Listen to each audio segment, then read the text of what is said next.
The Battle of Sarıkamış, Russian, Turkish, Sarıkamış Harekatı, was an engagement between the Russian and Ottoman empires during World War I. It took place from December 22, 1914 to January 17, 1915 as part of the Caucasus Campaign. The outcome was a Russian victory. The Russians gave heavy casualties but still attacking on Ottoman lands. The Ottomans employed a strategy which demanded that their troops be highly mobile and to arrive at specified objectives at precise times. This approach was based both on German and Napoleonic tactics. The Ottoman troops, ill-prepared for winter conditions, suffered major casualties in the Allahüekber mountains. Russia viewed the Caucasus Front as secondary to the Eastern Front, and the Eastern Front enjoyed the major share of Russian resources. Russia had taken the fortress of Kars from the Turks during the Russo-Turkish War in 1877, since when it was incorporated into the militarily administered Kars Oblast, and now feared a Caucasus campaign aimed at retaking Kars and the port of Batum. Kars Oblast was of immense strategic and symbolic importance to the Russian Empire, being seen and administered as a March principality that would spearhead further Russian expansion into Eastern Anatolia against the Muslim Ottomans. The Christian Orthodox population settled in Kars Oblast by the Russian imperial government, including Georgians, Caucasus Greeks, and Christian Orthodox as well as non-Orthodox Armenians, had often previously fought in or collaborated with the Russian army to take the province from the Ottomans as a means of achieving their ambitions to expand Christian Orthodox territory at the expense of the Muslim Ottomans on the back of the Russian imperial enterprise. The Russian army now at Sarıkamış included many of these same communities alongside ethnic Russians among both the soldier and officer ranks, and in particular senior Russian army officers of Armenian extraction. The Ottoman generalship and organization were negligible compared to the Russians. A Caucasus campaign would have a distracting effect on Russian forces. The plan found sympathy with German advisors in that a success in this region would mean a diversion of Russian forces to this front from the Polish and Galician fronts. Germany supplied resources and the Ottoman Third Army was used in the battle. The immediate strategic goal of the Caucasus campaign was to retake Artvin, Ardahan, Kars, and the port of Batum. As a longer-term goal, head of the Ottoman War Ministry Ismail Enver hoped the success would facilitate opening the route to Tbilisi and beyond, with a revolt of Caucasian Muslims. Another Turkish, or rather German, strategic goal was to cut Russian access to its hydrocarbon resources around the Caspian Sea. The Anglo-Persian Oil Company had exclusive rights to work petroleum deposits throughout the Persian Empire except in the provinces of Azerbaijan, Gilan, Mazandaran, Astrabad and Khorasan. In 1914, before the war, the British government had contracts with the company for the supply of fuel oil for the Navy. The headquarters of the Third Army was located in Erzurum under the command of Hüseyin Izet. On October 30, 1914, the Third Army headquarters was informed by High Command in Istanbul about an exchange of fire during the pursuit of Goban and Breslau in the Black Sea. High Command expected the Russian army to cross the Ottoman border at any time. The Bergman Offensive, November 2, 1914, November 16, 1914, ended with the defeat of Russian troops under Bergman. The Russian success was along the southern shoulders of the line. Hüseyin Izet stabilized the front by letting the Russians 25 kilometers, 16 miles, inside the Ottoman Empire along the Erzurum-Sarıkamış axis. The war minister, Ismail Enver, devised an operation plan while he was at the Department of War in Istanbul. His strategy was based on German principles copied from Napoleon. Enver's plan involved a single envelopment using 3 corps. On the right flank, 11 corps would fix the Russians in place and conduct feint attacks. In the center, 9 corps would fight in the direction of Sarıkamış Pass. Assistant Chief of Staff Colonel Hafız Haksek's corps, which was to be on the left flank, would drive to Oltu, cross the Allahüekber mountains, cut the Kars Road, and drive the Russians to the Ares Valley. where the Russian forces would be destroyed by all three corps attacking in concert. Meanwhile, a detachment unit under Stange Bey would conduct highly visible operations to distract and pin Russian units. Success depended on all troops arriving at their specified objectives at the correct moment. The first part of the plan was fulfilled when the Russians concentrated their forces at Sarıkamış and Korkutköy after the Bergman offensive. Hasanizade was not in favor of an offensive action in the harsh winter conditions. He was planning to remain in a defensive posture by pulling the Russians to Erzurum fortress and launching a counterattack. Hafizhak was sent to replace the commander of X Corps to energize the Third Army. Enver released Hasanizade from command on December 14. Izard told Enver, "We have to consider 8 or 9 days for a large-scale encircling maneuver." However, during this time the 11th Corps, which will remain at the front, might be jeopardized. Even if we execute the maneuver with 2 corps, they will probably face difficulties against the enemy. Enver wanted his plan executed through a winter offense, and decided to take charge. He left Istanbul with General Fritz Brons, Otto von Sellendorf and the head of the operations office Lieutenant Colonel Otto von Feldman. They arrived in Erzurum on December 21. Senior Turkish commanders opposed the forced resignation of Hasanizade due to his rejection of the plan. The war zone was nearly 1,251,500 kilometers, 776 to 932 miles, wide from the Black Sea to Lake Van, which made military concentration difficult. The operation was executed at a plateau averaging 1,500 to 2,000 meters, 5,000 to 6,500 feet, above sea level.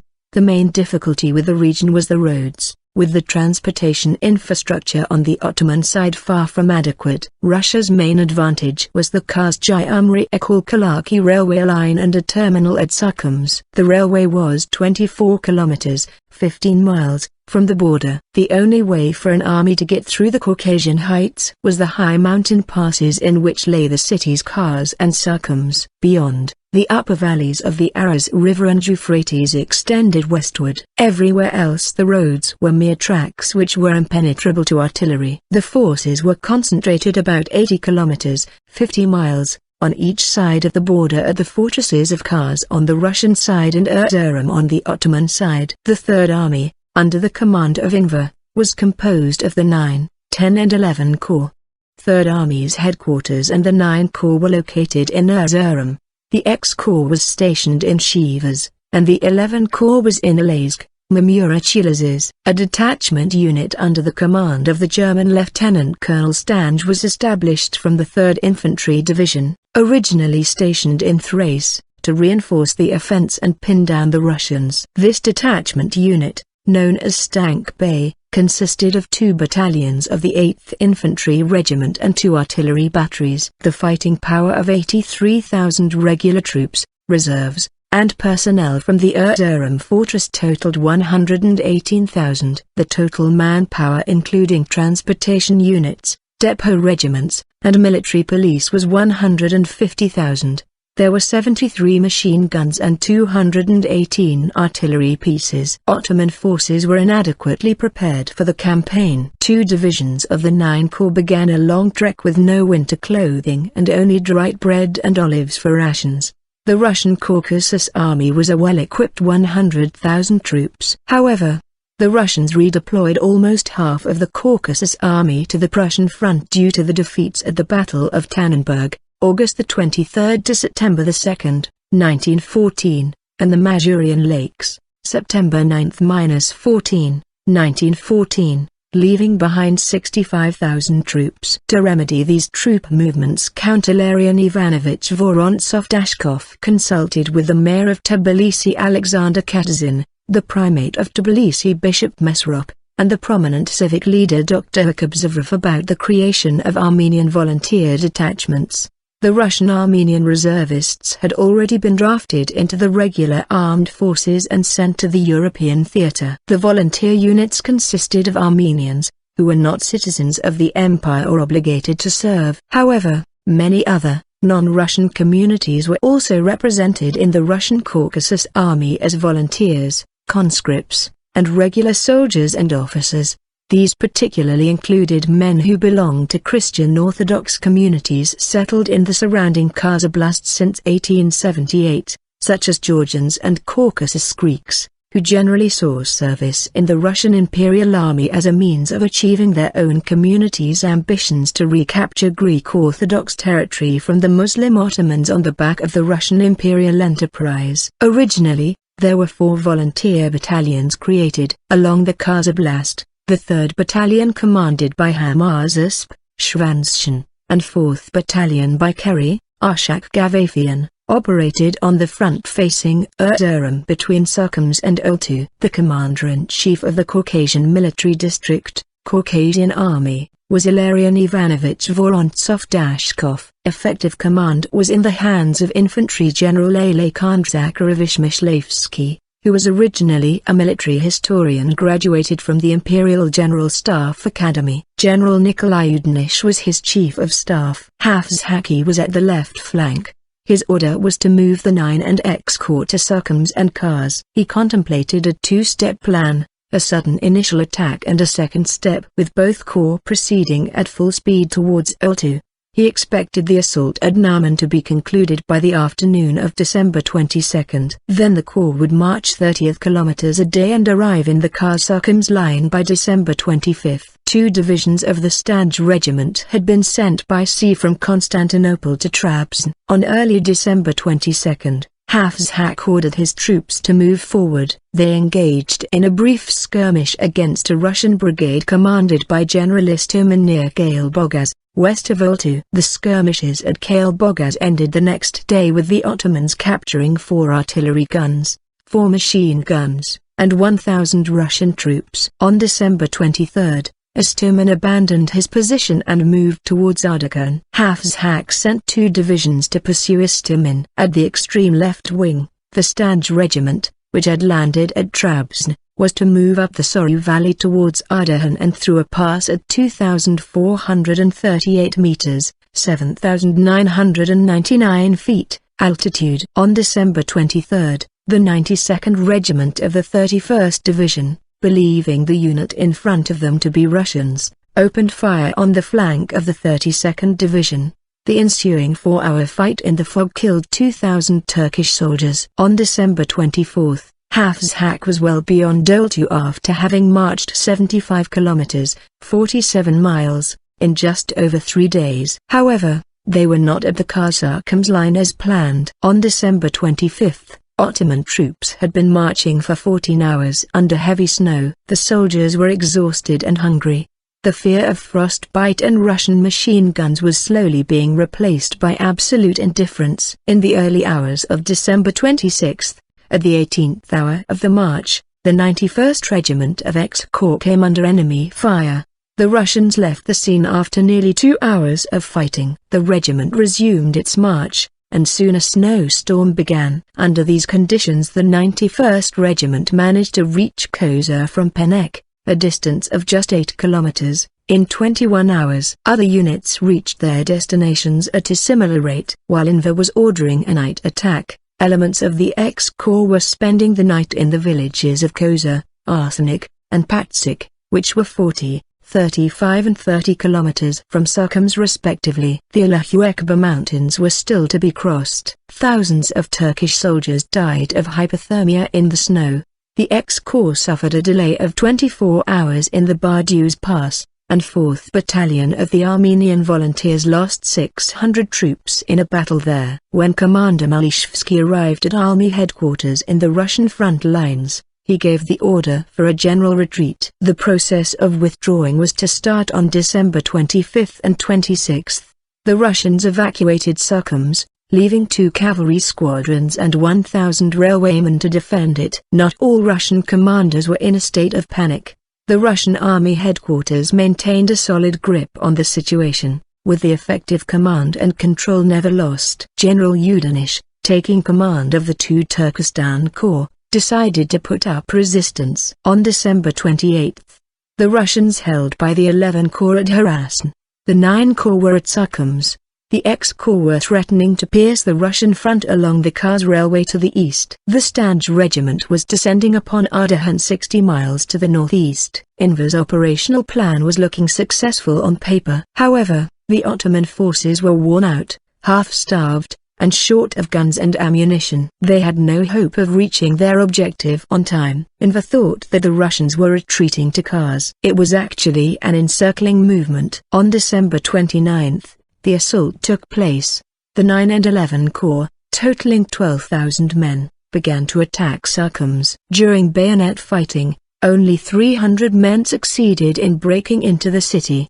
They were driven off, losing 6,000 troops. Enver received information that Russians were preparing to encircle his forces with a force of 5 regiments. On December 31, the 9 Corps was bogged down in the woods outside Sarıkamış and had been reduced to some 2,500 men and 14 artillery guns and machine guns. On the same night news arrived to headquarters from Bardz. The 32nd Division had abandoned its positions to the Russians. This meant that the Barduz and Caucasus roads were now in Russian hands. The Ottoman forces were inside a semicircle. Enver refused to lose momentum, and ordered his units to continue with the plan. On January 1, the commander of the 11 Corps pressed a frontal attack on Sarıkamış that lasted for the next 4 days. After that the fighting began to lose momentum. Snow hindered advancing forces which were supposed to bring relief. The 9 Corps melted away on the way to Sarıkamış. One of the divisions lost 40% of its strength in a snowstorm. The X-Corps never came to the rescue. 90% of X-Corps was left on the slopes of the Allahüekber mountains. The 11 Corps was fighting in the Ares region. A regiment entered Sarıkamış, only to be taken prisoner, while the Stange Regiment entered Ardahan on schedule. The troops were exhausted.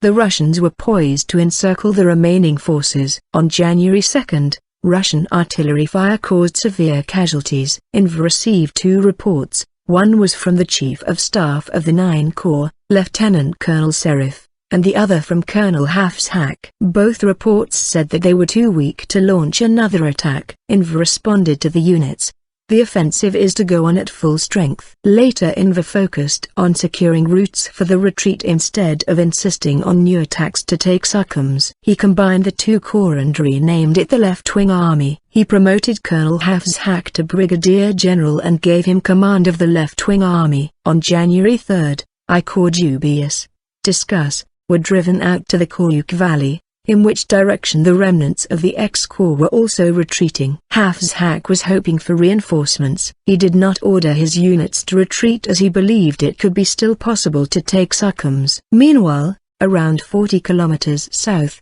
the 11 Corps led by Galip was renewing attacks on Russian lines in an attempt to relieve the pressure on the 9 and X-Corps positioned in front of Sarıkamış. The Russians were advancing and the circle was getting narrower. On January 4, Hafsak toured the front line. He told Yasin that the battle was over unless some of the troops on the Allahüekber mountains were still alive. Retreat, January 4-15. On January 6, the 3rd Army headquarters found itself under fire. The Russians captured the entire 28th Division. The 17th and 29th Divisions were taken prisoner. 8 senior officers including Yasin surrendered to the Russians. Among the captives, 108 officers and 80 soldiers transferred to Sarıkamış. Hafsak managed to safely reach the headquarters of X-Corps. He was told that 9 Corps had fallen into the hands of Russians and ordered a total retreat. On January 7, the remaining forces began their march towards Erzurum. Russian propaganda depicting the battle. On January 11, after 4 days of travel, Enver and the German officers reached Erzurum. They had stipulated in their original plan that the same route could be taken by the advancing Third Army in 2 days.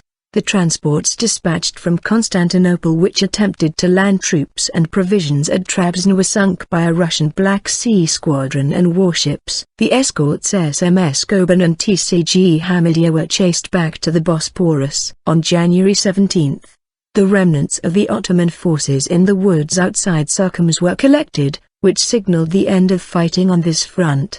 The Russian right wing cleared the Caucasus Valley. Enver's project ended in failure after 3 weeks of struggle amid high mountains and deep snowdrifts. For a time, at least, Russia was secure from attack in the Caucasus. Hafizhak expected that the Russians would use this success to capture the Erzurum fortress. The Third Army immediately tried to take measures, but this proved to be nearly impossible as all the local reserves were depleted. On February 12, Hafizhak died of typhus at the age of 36.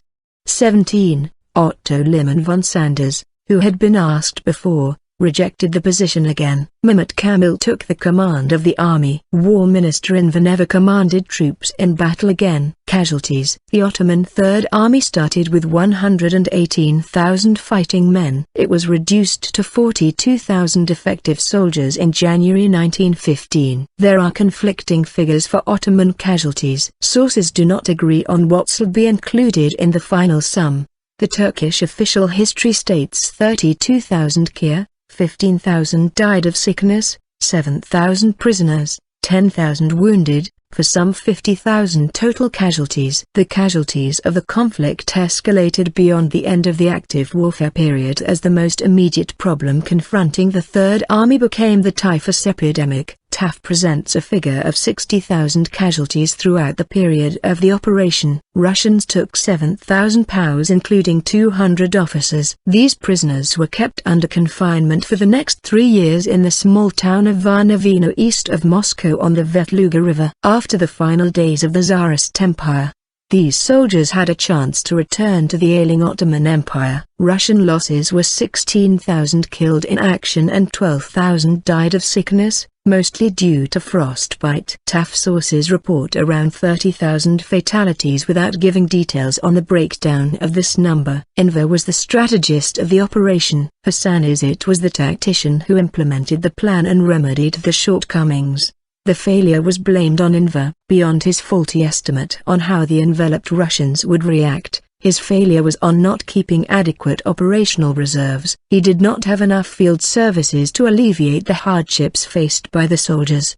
He analyzed operational necessities theoretically rather than contextually. Carrying out a military plan in winter was not the major failure of the operation. A valid question is whether or not the plan could have been executed better. It would be hard to exceed the performance of the Turkish soldiers. The 9 and X Corps marched with maximum effectiveness given the conditions. The majority of the units managed to move to the correct positions. In respect to the inflicted Russian casualties, they should be credited. The communication and cooperation between the Ottoman units failed. Forces functioned as separate units rather than in mutually supporting engagements as originally planned. There was not a sufficient operational reserve established for the size of engagement. The conditions for the Ottoman forces could have been better. If Enver paused the operations on December 24, and had not moved beyond the Olta line with the artillery pieces, the decision to take the heavy artillery rather than short-range smaller caliber guns beyond the Olta line was a failure, as the forces faced detachment units with better mobility. The plan had a faulty estimate of the size of the Russian forces. The commanders of the X and 9 Corps were replaced with men of little or no experience at the operational level. The Chief of Staff of 9 Corps Corporal Serif Bey said, "Troops fought on the top of tall mountains under snowstorm against the artillery of an enemy of centuries and they were completely annihilated, but not a single Turkish soldier has ever turned his back to his nation."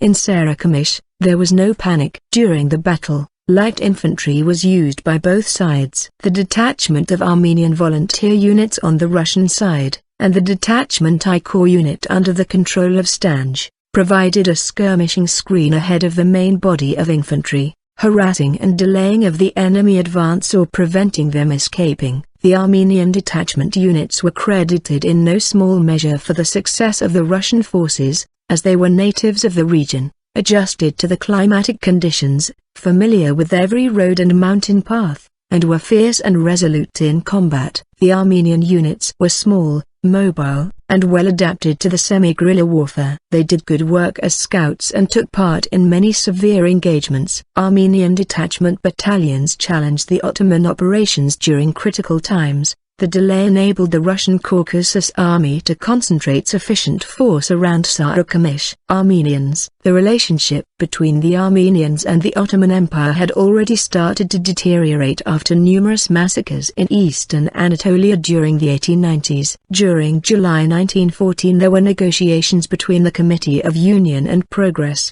CUP, and Armenian intelligentsia at the Armenian Congress at Erzurum. The public conclusion of this Congress was ostensibly conducted to peacefully advance Armenian demands by legitimate means. The CUP regarded the Congress as the seedbed for establishing insurrection. Historian Edward J. Erickson concluded that after this meeting the CUP was convinced to pursue strong Armenian, Russian links with detailed plans to detach the region from the Ottoman Empire. The Ottoman government claimed citation needed, that it had a legitimate reason as a sovereign state to protect itself from an actual or projected Armenian uprising in favor of Russia or a Western allied invasion of Ottoman territory. On his return to Constantinople, Enver blamed his failure on the actions of the region's local Armenians. Repressive measures taken against the empire's Armenian population were an early stage of the Armenian genocide. Cultural references. Ballads. Turkish, Agla, was a book published in 1943 by Yazar Kemal. It is a compilation of folk themes that include accounts of the Battle of Sarıkamış. Vetluga Memoir is a historical document that describes the political and strategic mistakes made by the Ottoman Third Army, and the final days of one corner of the Tsarist Empire, written by a young Turkish officer captured by the Russians. 120 is a 2008 Turkish film about 120 children who died carrying ammunition to the battle.